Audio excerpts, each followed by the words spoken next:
on the planet. Sheryl Crow is here. We just did an interview that we'll be posting. I don't want to say airing. We'll be posting it on Yahoo on Wednesday, but we also wanted an opportunity to let Sheryl take some of your questions and just kind of have a gab fest with us girls or us guys. Anybody who's out there is welcome to ask a question. But one of the things we were talking about is, Sheryl, you're now a paid spokesperson for 3D mammograms. Yes, the Genius 3D. Yeah, and you advocate, obviously mammograms are super important, and early detection is so key in a number of cancers, as we remember from my colon, everyone. But tell us a little bit about the technology that's involved in 3D mammograms and why you feel, or I'm sure many experts feel it might be superior to sort of the standard mammogram that we've been getting for years. Well, my cancer was detected at stage 1. I had a 2.5 centimeter invasive cancer, and it was detected on a 2D conventional mammogram when I was 44 years old. What we recommend is at the age of 40, you begin the mammogram process, which is yearly mammogram. If you have dense breasts, your doctor may suggest that you get maybe an MRI or a sonogram. Yeah, but I have dense breasts, TMI, and so does she. I feel perky, sort of 54-year-old breasts. I don't even want to tell you how old these are, but anyway. Mine have seen some. No, I'm kidding. I know. I'm probably like the worst spokesperson, but no, you're not. Anyway, we always laugh. We had this great idea that a mammography machine should be called a booby trap. Yeah, that is funny. You know. But anyway, I'm serious when I say that in the last 10 years, the technology has advanced, just like technology does. It's just, it's moving at the speed of light, and now we have a 3D mammography, the Genius 3D mammogram, and it's in every state. You can go online and find the nearest machine to you by going on genius3dnearme.com. But that enables us to even look at the breast in a more exact way than sort of the slices 2D. Of the breast, I guess, it's visually, like looking right? at pages of a book and being able to look at the most finite information on your breast and being able to detect it even up to 15 months earlier, which can make the difference between stage 2 and stage 0. And we just feel like the survival rate for cancer at that early of a stage is astronomical in comparison to waiting till stage 3 or 4. It also cuts back on the kind of treatment that you might have that would be much more invasive, mastectomy, chemo, and it's less expensive. So we're really recommending that we get the latest in technology, which is the 3D mammogram. The treatment is less expensive, but Yes. the actual mammogram itself can be more expensive. In some Yes. cases, insurance doesn't cover it. So, how do you square that? Because I think, offices buy this technology. They have no choice but to charge more. And then insurance companies sometimes don't cover as much because it is new, right? Do you see that changing, Yes. or what do you advise I do see people? it changing. I mean, it's a little bit like in my field when the CD came out and they slapped this big price on it, and then over time it came down to what the price should be. And we're seeing with this new technology that it will definitely come down. But in the meantime, Cigna is already covering it, and Cigna carries probably 50% of people in America carries that insurance. So there might be they pressure will for cover other it. insurance companies. Yeah, too. and if you desire to have a 3D, the Genius 3D, then you go to your insurance company and say, look, Cigna is carrying it. I want you to carry this. And I think the more pressure they get, the more they'll step up. Are we getting any questions? We have a comment from J.A. Riddle who says, "Hi ladies, yes, pass the word. My sister is a survivor. Thanks for sharing your story. Using your celebrity for positive is so important." That's nice. So That I is don't know very if nice. anybody, Allison, did people pick that up on Facebook that when you spoke? Yeah. Because I know that I want to make sure people. Well, I think it's true. I think it's great that you're spreading the word about this. I think you're right. A lot of people look to you for guidance because you have experienced this, and we just want to reiterate that if breast cancer is detected early at a very early stage, That's right. then the cure rate is extremely high. That's why it's so critical to get mammograms on a yearly basis and to be vigilant. And what about self-exams? I remember reading something that they weren't as effective as we used to think. I don't do it very often. Do you do breast exams in the shower? I do not do it very often. On occasion I do, and there is a good time in the month, which you should talk to your doctor about, when would be the best opportunity to find something that was unusual. But many women have found lumps, some of which obviously wind up to be cysts, and Right. some that wind up to be more suspect, and your doctor will dictate you get a needle biopsy. I think anything strange that shows up on the breast is certainly worth having looked at. Right. And I also think it's good to know I'm your family history. I'm actually giving myself a breast self-exam I right gave myself one on TV today. You and did? Now I'm on Facebook, and I feel good about it. You know, No, that's my pat abroad. But you know what? It's hard to feel It's for sometimes people. hard, I think, when you have dense or fibrocystic breasts to kind of ascertain what is sort of a natural kind of part of the way your breasts are, and when something is just different and Right. strange and needs attention. Yes. But I think when in doubt, call your doctor Absolutely. and do that. This is Breast Cancer Awareness Month, we should It add, is, which yeah. is, just a great reminder for everybody that it's so easy to put off these appointments like you wanted to. You said you didn't want to get that mammogram 10 years ago, but had you waited, it would have been a real disaster. So I think we have to urge people, you may be inconvenient, it may be a pain. It's also a little painful, for me anyway, when I And get it's a also, mammogram. I think, one of the reasons women don't want to do it. And I do want to also add that 5% of men fall into that statistic of breast cancer survivors, or those who have been diagnosed. It can be scary, and you simply don't want to know. Maybe you're not insured. Maybe you have children, and you just feel like you don't want your life to stop. And maybe you are afraid you have it. So I always say knowledge is power. And certainly early detection is our best defense until we have a cure. So one of the things we were talking about before was that how this really changed your perspective in so many ways in terms of how you wanted to live your life, not meeting other people's expectations, but doing what you damn well pleased, and not really giving a rat's ass. Am I allowed to say that on Facebook Live? Yeah. About Hell what other people think. And so that's when you decided, you know what? I'm not going to wait for Ricky Wright. I want a family. I love my family. I'm not going to let this opportunity pass me by. And That's this right. is when you adopted your boys. That's right. You adopted. I started the adoption process in the middle of my 7-week course of radiation. My sister-in-law has this great saying, which I tweeted, which is, stop trying to make everyone happy. You're not tequila. So That's funny.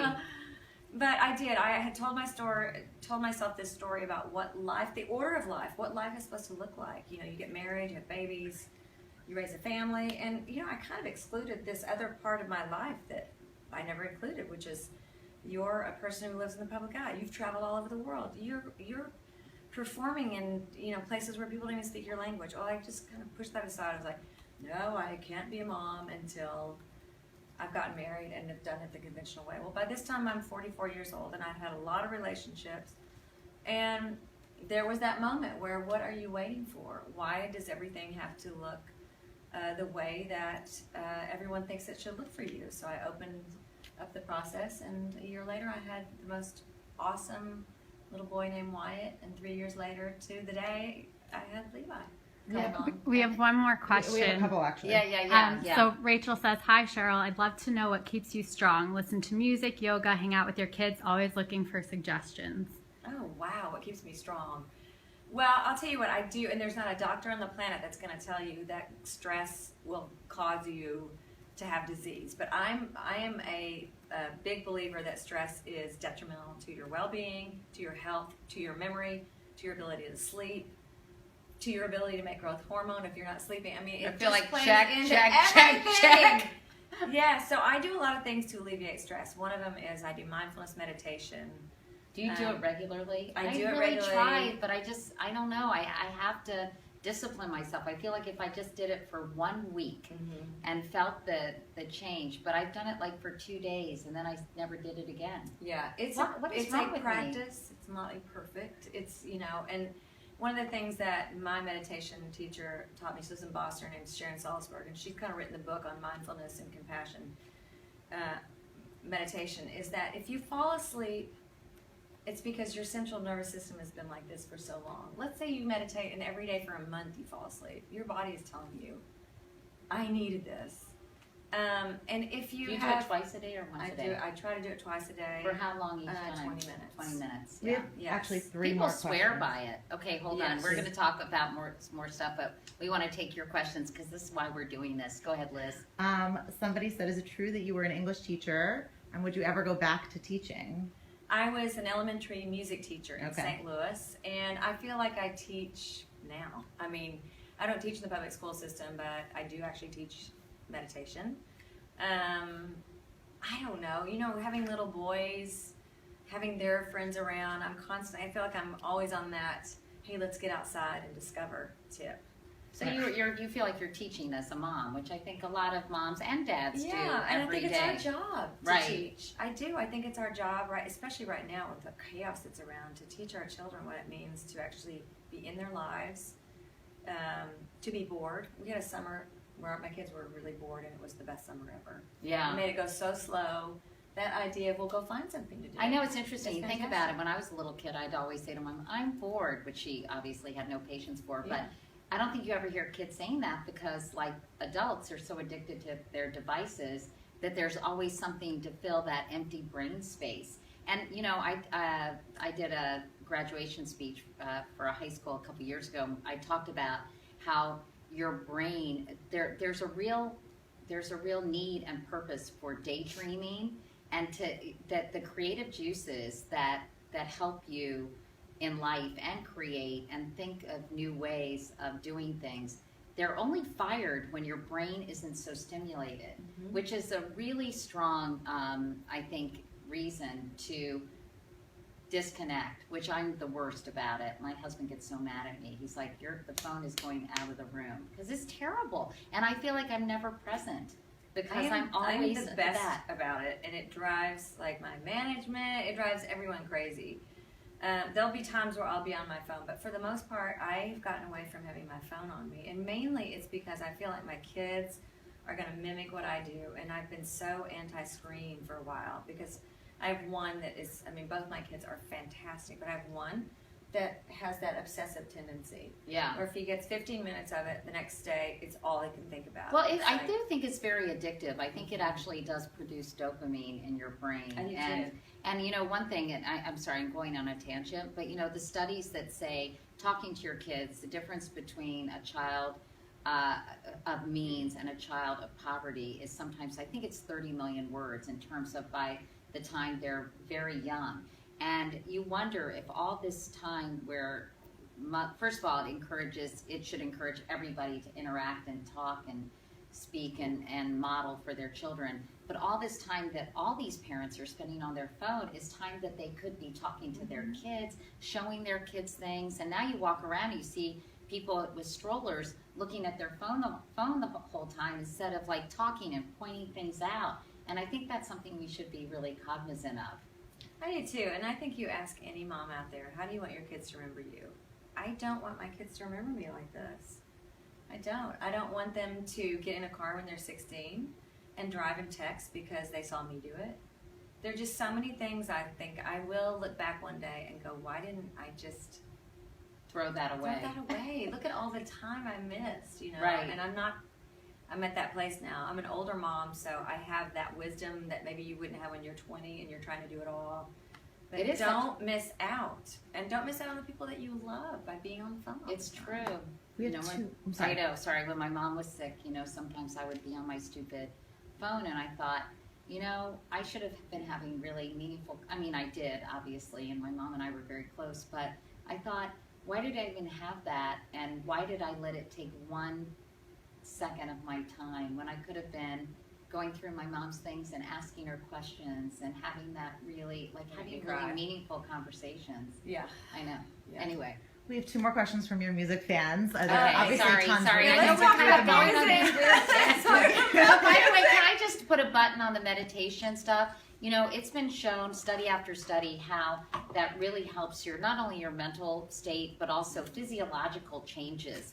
in terms of your overall health. So while I am a slug and I don't do it, I really want to do it. And I think that for stress, when someone was asking about that, I also think just exercise is so important. Yes. I'm really pretty bad about that too, but I need to hang out with you more because I Well, feel like I'm so undisciplined. I'm not, listen, And I'm not lazy. perfect. I'm not perfect. But I will say that there's a great article too for your children in Time Magazine, studies that they're doing on meditation, mindfulness meditation for kids who have hyperactivity or ADHD, kids who have anxiety. It's Trauma. fantastic. Trauma. It's just, it's a great practice for them, and also with regard to your physicality. There are lots of studies that will show that meditation can change the shape of your cells, and your cells will do their job better when they're. I'm just going to not do this anymore, and I'm going to meditate for the rest of this thing because I feel so All right, guilty. I'm going to handle the interview now. All right, actually, yeah. Well, your music I- people. oh, your sorry. Music people want to know. There are a bunch, but I'll roll these into one. Okay. Who are the artists that you personally admire, and what kind of advice would you give to young musicians out there today? Oh my heavens, Betsy. Okay, well, first of all, let me just haven't say, heard that in a long time. I all the great fun curse words that I used to say when I was a cool rock star, I don't say them anymore. Good. So I have just completed a record with a bunch of people that I love and who have been inspirations for me since I was little. And By the way, the list is awesome. Just tick off some of those yeah, names. I reached out to Neil Stevie Young? Nicks, Neil Young, Willie Nelson, Joe Walsh. I'm so excited for this album. It's so great. I hate it when people talk about how great their records are, but I'm just going to tell you, this is the greatest record. So are they covers? Are they new songs? Like I called Keith Richards and I said, I love this song, The Worst That You Wrote. It was on Steel Wheels or at Voodoo Lounge. I told Keith And- the same thing. You did? No. Oh. And I called him and I said, well, Keith can we do it Richards. together? So we did. I wrote a song for Willie, which we did together. Same with Stevie Nicks. I did with Chris Christopherson, who was actually the first person I recorded with, who, as we all know, has, well, actually, I'm not exactly sure what he's diagnosed with now, but he was having memory issues, and so, and it looked to be Alzheimer's, but it turns out he has a form of Lyme's disease. But I don't know where, you know, I don't want to speak for the family, but I got the opportunity to sing Border Lord with Chris Christopherson. I even have a song on there with Johnny Cash that I recorded. Oh, so Before you did he it. passed. Oh, so really? Yes, he recorded my song, and then I did what Natalie Cole I was did. going to say. Yes, I Oh, got that's permission so from his cool. family. What and song? So, Redemption Day. Oh, wow. Yeah, so it'll be out pretty soon. I also just completed a record with my old buddy Jeff Trott, who I did my second, third, and fourth record with. And what did you So- sing with Neil Young? A song I wrote with Jeff, actually called Cross Creek. So, Did and you Don want it Henley to? is on it. Really? Don Henley's on it.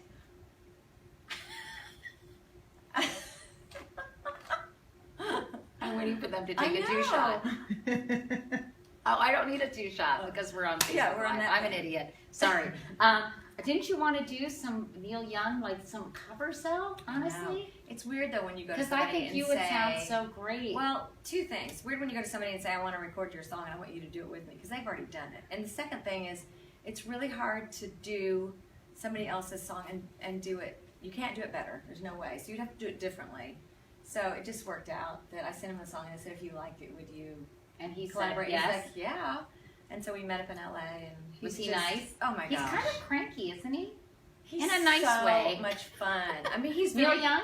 he's so much fun. He's like, he's I mean, like a but Muppet. I think cranky's maybe not the right. He's a little bit Curmudgeonly? or cantankerous. Cantankerous. Yeah, Maybe. he's not Yeah. curmudgeonly. He's very high on life. That's Yeah. what I love about him. He's super high on life, but he's also very passionate, you know, about Yeah. what he believes in. And he's very outspoken about things that piss him off. You know, Yeah. like don't start on Donald Trump. So, you know, he's that guy. Yeah. Wait, But- hold on. Do we have any other questions before we go? I think we're going to wrap this Oh, up. and yeah, Wait, we're wait, gonna wait. wrap it up Is with there your okay, advice. oh, If advice I for start young to musicians? I can tell you that anyone can make a record in their computer, but don't just go make a record in a computer because you can. Get into it because you love it. Listen to other people's music. Learn the old classics and go out and play. That is where the joy is. And if you don't have that joy, it's not the same thing. You have to be inspired. You have to have inspiration. Otherwise, it's not going to change the molecules, which is what Carlos Santana, how he explains it. And there is truth in that. You know, when you're moved by a song or you go see somebody play where you're not like got your phone up, put your phones away. Be moved, be inspired, and take that and run with it. Who inspired you when you were young? Oh my gosh! I mean, I cut my hair like Stevie Nicks. You know, I had shawls and. So it must have been a real thrill gosh, to record with her, huh? You cannot imagine. You know, I saw her when I was 21 in concert with Joe Walsh, and so many people inspired me, and so many people wanted me. James Taylor and Carole King were my first. You know, I went to the piano and learned to play by ear because of them. So. Well, you didn't have to learn to play by ear. You just did it, right? Do you Yeah, play actually, by ear? I started playing by ear. I guess. Yeah. Yeah, you either can or you can't. Yeah, that's a crazy, weird thing, It isn't is it? a weird I can thing. do that too on the You piano. can? I mean, I'm no Sheryl Crow, obviously, but when I was little, I can just sit down and Yeah. I play everything in the key of C like Irving Berlin. But I can kind of I didn't figure know out that. a lot of songs, Yeah. you know, on Yeah. the piano, which is a weird, bizarre. My 9-year-old has that. My 6-year-old does. Really? Yes. And as a teacher, you know, it's interesting. You cannot teach someone how to match pitch. Uh-huh. Whatever that is in the brain that you come in with, if it's genetic or whatever, you can't. And people may defy me, but you just can't teach pitch. Yeah. Well, this was fun. Is there any other question? I feel bad, like that we're leaving all our fun. We can always send. Did we many can always people send tune in? I have no idea. Yeah, Yeah, people really? are loving this. Yeah. A lot of the questions are really comments that are saying that they love How you. much they love Oh, you. yeah. We love that. Hey, I've been trying to set Sheryl up with a cute guy, so call me, everybody. That's my idea for next year's reality show. I mean, really, when the election's over, what are we gonna do? I know, that's what I So- was thinking, like, what are people going to talk about and what are journalists going to write about? And aren't we all a little bit tired of like Bachelor and Bachelorette? Now it needs to be a show with me Yeah. finding. You know, would people not watch that? I would totally watch it, Yeah. but I sat next to a guy on a plane and I met him, and I'm trying to, you know, see if you guys can at least meet. And Wait, because I listen. never have my phone on me, it's impossible to. When I was single, I said I went out to dinner with everybody who would ask me. I had this sort of probably creepy Pollyanna attitude that you learn something new from everyone you Yes. meet. Yeah. And if it's not a love connection, then hopefully, you know, it's enriching anyway, right? Yeah. So have you been dating a lot? Well, Are you too busy? I haven't. The thought of after dropping my kids off at 7:30 in the morning and picking them up 3:30, doing homework, getting in bed, the thought of actually fixing myself up and going out, that makes me want to throw up. Yeah. Well, you know, in the whole spirit of taking care of yourself. Yes. Yeah. You're right, Although you're right. it doesn't necessarily, you know, I don't think people aren't complete without a partner, but if you think it would be something that would enrich your life and you would enjoy, it's like everything else. You have to make time for it. And I feel like the Yenta Katie giving love advice. You but have to set that place at the table. Yeah. Make room. Yeah. Make space. That would be a good name for a song. Set that place at the table. Set the place. I like it. I like it. Anyway, we're done with Facebook Live. I mean, that's sort of abrupt, isn't it? Thank you all so much for watching Sheryl, and see why I love her. She's not only incredibly nice, she's so smart and eloquent and talented, Aw. and she's so thin. It's quite Aw. annoying, actually. Well, She's you know, got the Facebook most takes 10 pounds off of you. She's got the most rockin' body for a year-old woman. Was What? that 80? Wait, no. For an 80-year-old What woman. Liz is saying one Just thing. a reminder that the interview posts on Wednesday. Oh for yeah, everything if you didn't want to on see Facebook. more of this and enjoy more of our company, the interview that Sheryl and I did talking about breast cancer, talking about her new album, talking about all sorts of things, we'll be posting on Monday. You can follow me on Facebook and Twitter if you can't find it on Yahoo. Wednesday. Did I say Wednesday. Thursday? Wednesday. You said What's wrong? Wednesday. I said Wednesday? No, you said Monday. It's Wednesday. I'm Everybody, sorry. It's Wednesday. All right. Thanks, everybody. Bye. Bye. Say bye to all these Bye, people. guys.